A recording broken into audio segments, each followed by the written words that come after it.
안녕하세요. 가끔 그런 생각 들지 않으세요? 내가 지금 뭘 하고 있는 거지?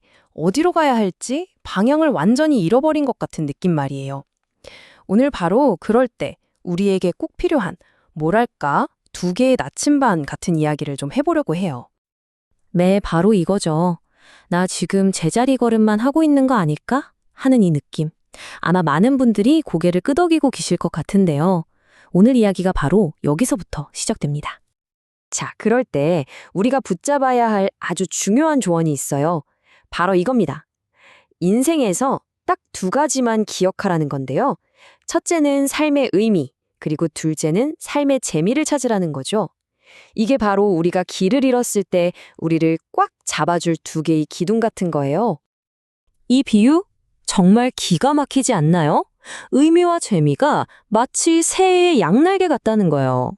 생각해보세요. 새가 하늘을 날려면 당연히 두 날개가 다 필요하잖아요.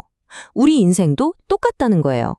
이 둘의 균형이 맞아야만 제대로 날아오를 수 있는 거죠. 한쪽만으로는 절대 안 돼요. 좋아요. 그럼 첫 번째 날개부터 한번 자세히 들여다볼까요? 바로 의미라는 날개입니다. 도대체 삶의 의미라는 게 뭘까요? 그리고 우리는 그걸 어디서 찾아야 하는 걸까요? 여기서 말하는 의미가요, 우리가 흔히 생각하는 막 엄청나게 거창하고 위대한 그런 목표만을 말하는 게 아니에요. 그게 핵심입니다. 오히려 나만이 할 수 있는 역할, 바로 거기서 발견되는 삶의 깊이, 그 무게감, 그걸 의미라고 하는 거죠. 그럼 그 의미라는 거 어디 멀리 있을까요? 아니에요. 여기 좀 보세요. 정말 우리 가까이에 있어요. 예를 들면 학생한테 건네는 따뜻한 말 한마디, 또 우리 가족들을 위해서 저녁 식사를 준비하는 것, 아니면 그냥 누군가의 이야기를 진심으로 귀 기울여 들어주는 거요. 이렇게 다른 사람에게 조금이라도 긍정적인 영향을 주는 그 모든 작은 순간들 속에서 우리 삶의 의미가 조용히 피어나는 겁니다. 그런데 여기서 정말 중요한 포인트가 하나 있어요. 의미를 쫓는 삶, 물론 너무나 가치 있죠. 하지만 그것만으로는 삶이 너무 무거워질 수 있다는 거예요. 버거워지는 거죠. 마치 한쪽 날개에만 짐을 잔뜩 실어놓은 것처럼요. 그래서 우리에겐 바로 두 번째 날개가 필요한 겁니다. 자, 그럼 이제 두 번째 날개로 넘어가 볼까요?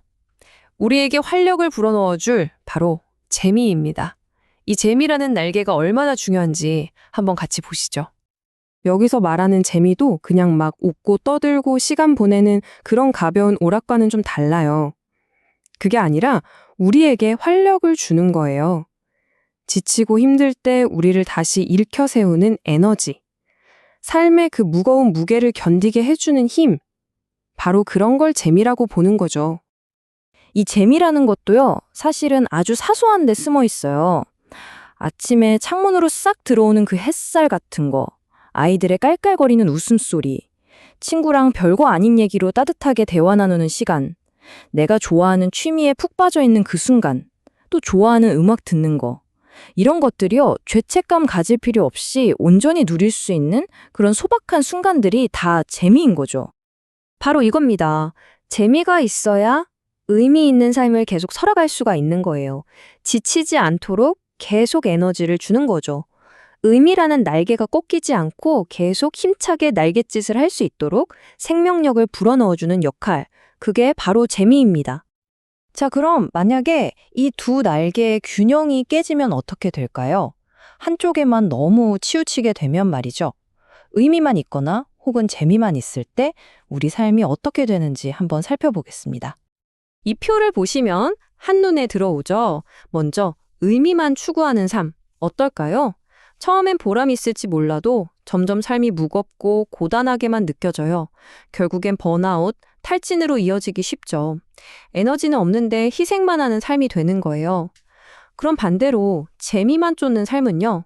그 순간순간은 즐겁겠죠. 하지만 결국엔 방향을 잃고 삶이 텅 빈 것처럼 느껴질 거예요. 공허함과 불만족만 남는 거죠. 목적 없는 쾌락부린 삶이랄까요? 자, 그럼 이제 가장 중요한 해결책으로 넘어가 봐야겠죠? 어떻게 하면 이 의미와 재미라는 두 날개를 활짝 펴고 균형 있게 날 수 있을까요? 구체적인 방법을 한번 알아볼게요. 핵심은 이 세 가지입니다. 첫째, 의미 있는 일에서 재미를 찾아보는 거예요. 내가 해야만 하는 의무라고 생각하면 부담스럽지만 이걸 나만이 할 수 있는 특권이라고 생각에 전환을 해보는 거죠. 둘째는 반대로 재미있는 순간에서 의미를 찾아보는 겁니다. 이런 소소한 즐거움이 내 삶을 얼마나 풍요롭게 하는지, 세상과 나를 어떻게 연결해 주는지 생각해 보는 거예요. 그리고 마지막, 정말 중요한데요. 휴식을 필수로 만드는 겁니다. 노는 거, 즐기는 거, 이거 사치 아니에요? 의미 있는 삶을 계속 살아가기 위한 필수 에너지원이라고 생각해야 합니다. 결국 이 둘은요, 따로 노는 게 아니라 서로를 완성시켜주는 관계인 거예요. 의미가 있기 때문에 우리의 즐거움이 그냥 가벼운 쾌락이 아니라 깊이를 갖게 되고요. 또 재미가 있기 때문에 우리는 그 의미 있는 삶을 포기하지 않고 계속 살아갈 힘을 얻는 거죠. 정말 환상의 짝꿍 아닌가요? 자, 이제 거의 다 왔습니다. 근데 꼭 기억해야 할 게 있어요. 이 두 날개의 균형을 찾는다는 게 무슨 숙제처럼 한 번에 딱 끝낼 수 있는 게 아니라는 점이에요. 이건 평생에 걸친 여정입니다. 네, 맞아요. 완벽한 균형 상태라는 어떤 목적지가 있는 게 아니에요. 어떨 땐 의미 쪽에 좀 더 힘을 줘야 할 때도 있고, 어떨 땐 재미 쪽에 더 신경 써야 할 때도 있겠죠? 중요한 건 뭐다? 완벽이 아니라 매일매일 내 두 날개가 잘 있나 하고 의식하면서 균형을 잡으려고 노력하는 바로 그 과정 자체라는 겁니다. 자, 오늘 이야기 이제 마무리하면서 여러분 각자에게 이 질문을 한번 던져보고 싶어요. 지금의 나에게는 어떤 날개가 조금 더 필요할까요? 의미라는 날개인가요? 아니면 재미라는 날개인가요? 오늘 하루 나의 어떤 날개를 조금 더 보살피고 더 튼튼하게 만들어줄지 한번 생각해보는 시간이 되셨으면 좋겠습니다.